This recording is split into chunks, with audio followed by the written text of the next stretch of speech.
Ministère Bethesda. Matthieu chapitre 13, à partir du verset 19, la Bible dit: lorsqu'un homme écoute la parole du royaume et ne la comprend pas, le malin vient et enlève ce qui a été semé dans son cœur. Non, on ne dit pas lorsque vous n'entendez pas, lorsque vous ne comprenez pas. Vous pouvez entendre la parole, mais le problème n'est pas dans le fait de l'entendre, le problème est dans le fait de la comprendre. Il dit que celui qui comprend la parole, c'est celui-là qui porte beaucoup de fruits. Et le rôle de la parole de Dieu, c'est de nous déconnecter de tout ce qui est sensoriel. Parce que les choses de Dieu sont spirituelles. Elles ne sont ni intellectuelles, ni corporelles, ni sensorielles. Elles sont spirituelles. Il est important que vous compreniez ce que vous entendez.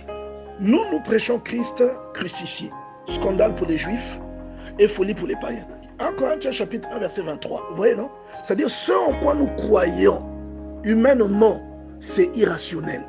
Et le rôle de la parole de Dieu, c'est justement de nous extraire de toutes les contraintes de rationalité qui peuvent obstruer la foi de quelqu'un. Parce que le miracle que vous cherchez, la délivrance que vous cherchez, le salut que vous cherchez, vous ne pouvez l'obtenir que par un moyen spirituel. Et le moyen spirituel n'est pas rationnel, humainement parlant. Voilà pourquoi Paul dit: mais l'homme animal ne reçoit pas les choses de l'Esprit de Dieu, car elles sont une folie pour lui, et il ne peut les connaître parce que c'est spirituellement qu'on en juge. Donc les choses de Dieu, tant que vous êtes charnel, vous ne pouvez pas les comprendre. Vous ne pouvez pas les estimer à leur juste valeur. Elles ne peuvent pas porter les fruits ou les effets que vous attendez, tant que vous ne vous détachez pas de tout ce qui est sensoriel. On dit: nous prêchons Christ crucifié. Scandale pour les Juifs et folie pour les païens.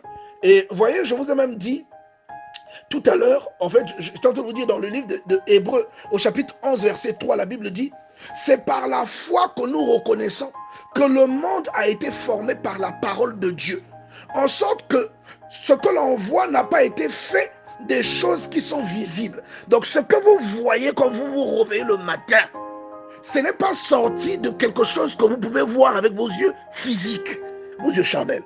C'est-à-dire ce que nous voyons, ce que nous touchons, ce que nous expérimentons physiquement sur la terre est sorti du spirituel. Donc, ça veut dire que la logique avec laquelle Dieu opère est une logique spirituelle. Elle n'est ni sensorielle, ni cutanée, ni oculaire. Elle est spirituelle. C'est pourquoi lorsque Dieu veut vous parler, alors que vous attendez à entendre une voix audible qui va venir vous dire, ça arrive, hein, mais on parle du processus depuis le départ.